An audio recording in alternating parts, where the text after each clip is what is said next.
pa sila ngayon? 21. Minus 3. 21. Minus 3, okay. Oo. Sila po'y 21. Pero alam mo, girl, tingin ko makakapagpiyansa si Senator Marcoleta. So, pwede maging 22. Yun ang pakiramdam ko, yun ang paniniwala ko. Oo. Makakapagpiyansa siya dito sa kanyang kinakaharap na kaso.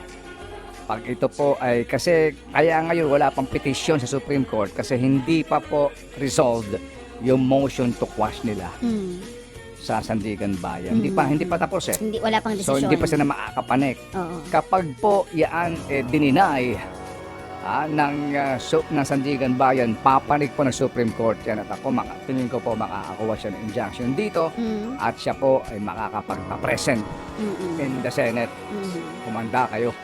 Sa pagbabalik. Oo. Anyway, so Excuse me. sa puntong yan mga kapatid, majority po ang kinakailangan dito. At dito ho, mapapanood at mapapakinggan natin ang isa pong debate na naman. Ito po kasi ang kritikal na artikulo. Yung pong sinasabi na unexplained wealth. Yan ang pinaka-critical. Yung bank records na iyan. Magmula kasi ng anong taon nung pang mayor siya ng Davao. Mga negosyo nila. Dami nun. Yung pong mga income tax nila. Oo. Lahat po BIR ito. records. Yan. So, yan po ang pinaka-critical dyan at aabangan natin next week, mga kapatid. Oo. Alright? So, So, ngayon pa lang po, Oh. banggitin ko na ito. Oh, sige. Sino-sino ho ba ang nasa majority? Alright? Sherwin Gatchalian, Bam Aquino, Risa Ontiveros, Panfilo Lacson, Lito Lapid, Kiko Pangilinan, Erwin at Rafi Tulfo, Chis Escudero, Mig Zubiri, JB Ejercito, Vicente Soto, and for your future plans, Joel Villanueva. Ilan yan? 13. Sino ho ba ang nasa minority? Alan Peter Cayetano, Pia Cayetano, Bongo, Loren Legarda, Amy Marcos, Robin Padilla, magkapatid na Villar. Ang ngayon po ay hindi nakakadalo si Ginoong Rodante Marcoleta, Bato de la Rosa at Jinggoy Estrada. Alright? So, sila po mga kapatid ay minus 3. Nangangahulugan na sila po ngayon ay wawalo na lamang. Kung sila pong 8 at yung 13 ay present, ilan po ang majority po dito? 21 lang po sila mga kapatid. So, kailangan lang po dito ng 11 boto. Sino po ba ang mga re-electionista sa 2028? Rafi Tulfo, Chis Escudero, JB Ejercito. Sa panig po ng minority, Alan Peter Cayetano, Loren Legarda, Robin Padilla, Mark Villar, at Jingo Estrada. Electionist. Aba, ewan ko sa iyo. Kaya nagtatanong ako eh. Oo, sana naman kasama kami, no? Oo, kasi serve the people kayo dyan, hindi ba? Yung pala yun. Okay, and then Tuesday po, no, Rome, si Ma'am Jan, si Ma'am Sulaika Lopez. Hawig din Ma'am Jan, ano nakita mo? Kasing ganda ni Ma'am John Inigo. Kinis. Oo, Fresh na fresh. kasing ganda, kasing puti, kasing Ma'am kinis. Jan, punta ka dito, naka-sunglasses ka na, Kasing artistahin ni Ma'am John. Akala ko nung una, si Ma'am Jan pala, ocular inspection. Pareho sila sa ng Senate. hairstyle ni Ma'am Zurica. Oo. Anyway, so sa Tuesday po, si Ma'am Zulaika Lopez ay testigo. Tuesday and Ito Wednesday. ito, ngayon pa lang po, maganda na rin po natin subaybayan yan. Kasi kapag siya po ay hostile witness, no? O ano man pong, o hindi man siya hostile witness, o ano man po.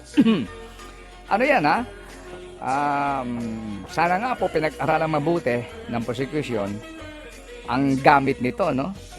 Ang kanila pong benefit dito.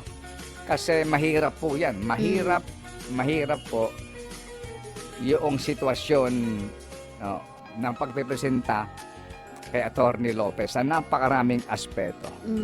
At dito po, sino kaya ang hahawak sa cross-examination? I think it's going to be Attorney Babae din. Sheila Season, sa tingin ko. Hindi, sa prosecution. As a defense. O, ako sa Hindi, defense. sa Sa prosecution, prosecution, hindi ko sure. Ikaw, may isa panda ka? O Sa sino? akin dito, dapat babae din. Oh, ang suggestion mo. Tsaka mahirap yan kasi pag napunta ron sa cross-examination at pag pabalik tanaw sa kanya yung nangyari, kung bakit siya na-trauma at bakit napasugod rin sa kanya si VP Sara. Pag nakakita ka ng testigo umiiyak, ha? Oh, but sometimes you Pag can't nakakita ka help. ng testigong umiiyak, Nakikisimpatya ka pag may nakikita kang di umiiyak. ba, sasabihin niya na, inapi-api siya kasi nag-testify siya, pinasasagot siya doon sa committee. Sabi niya, hindi ko po alam niya, hanggang dyan lang po ako. Hindi, sagutin mo ito, di ba? Oo. So, kinontempt nila. Ikaw, contempt na naman? Nung kinontempt, Nung kinontempt. nung kinontempt nila sa HOR, aba, ililipat sa koreksyonal. Kaya nga mangiyak-iyak, ililipat ka doon kila Napoles. Oo. Sa kulungan na talaga. Oo. Alam mo yun? Sinong hindi maiiyak kung ililipat ka nila nung ikaw ay ipinatawag ng kamara?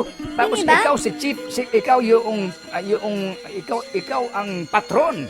Ikaw ang principal nung chief of staff, si VP Sara. Oo. Mapapasugod talaga ako diyan. Naman. Hindi ba ako?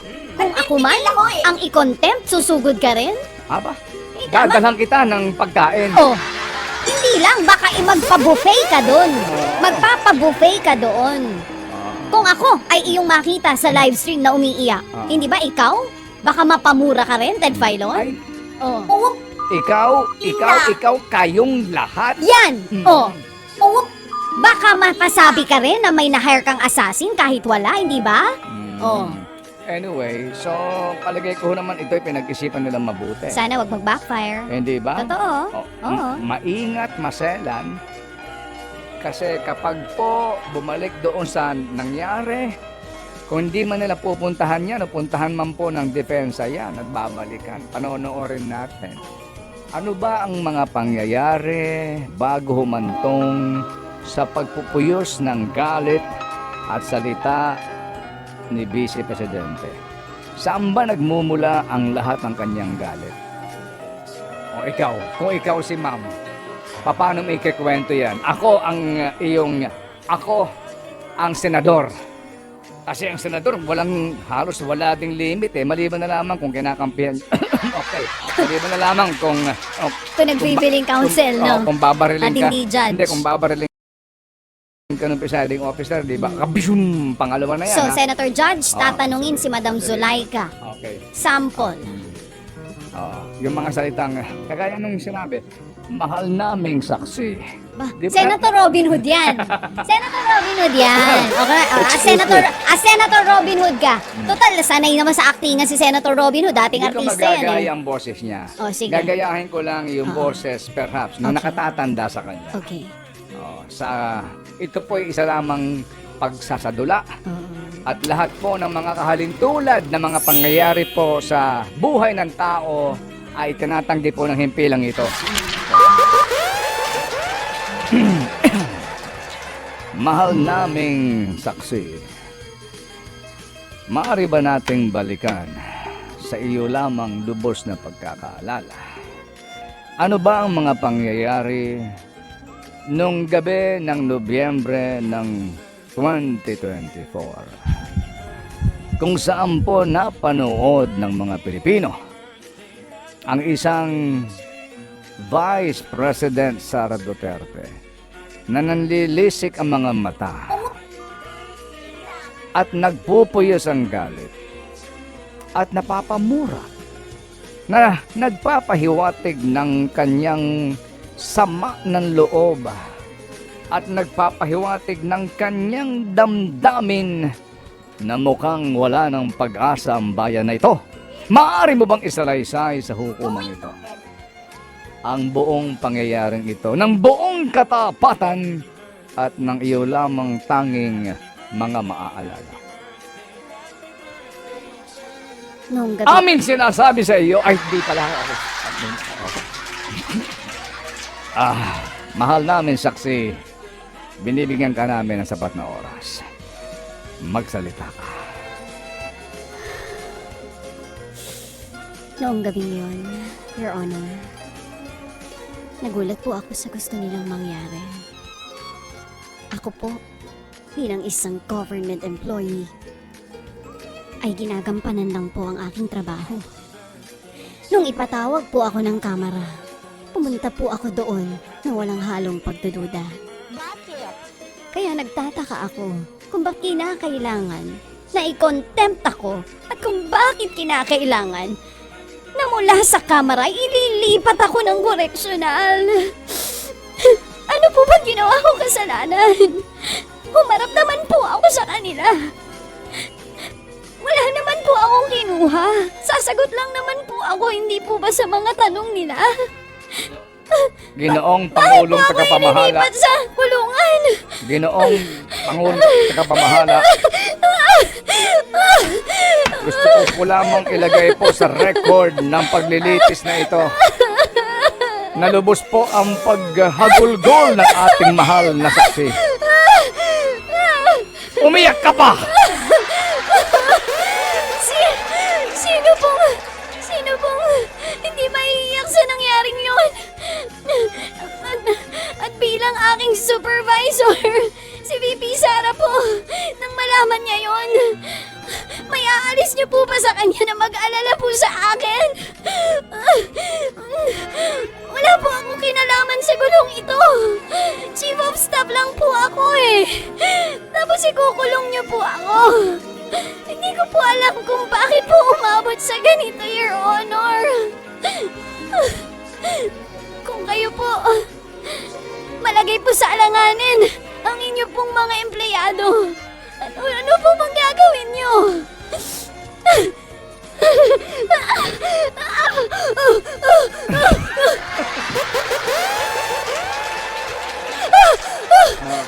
Pagkatapos niyan, and the winner is...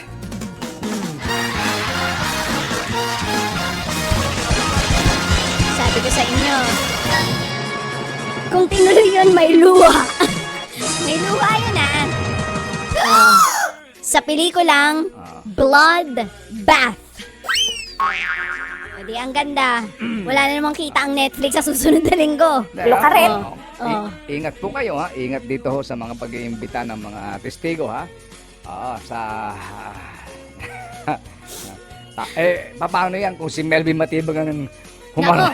Naku, patay tayo. Parang si Director Matibag ang NBI. Naku po, Gusto nyo i-discuss natin yung West Philippine Sea? kulang ang isang araw. Kung ako yung Senator Judge at ikaw si Melvin Matibag, gusto mo, alam mo kung paano kita tatanungin. Oh. Bawal? Ito ang title niyan. Anong title? Sa opisina? Matibag is under attack. Nako! NBI Director! Mag-ready ka! Mag-ready ka! Oo. Maraming salamat po. You will really be under attack, maniwala ka sa akin sa pagharap mo dyan. And I do hope, pag nangyari yon, the presiding chair, wag naman sana mangyaring yung mga ganong drama ay mangyari sa Senado, ha? Nasa kanyang kumpas yan. Kung hahayaan niya yon, sa totoo lang. Di ba? Anong kumpas? Okay lang. Ay, di sa kanyang kumpas! Dali, huwag mo akong tataasan ng Alin? boses. Dali lang po. 9:44. Okay lang. Be right back.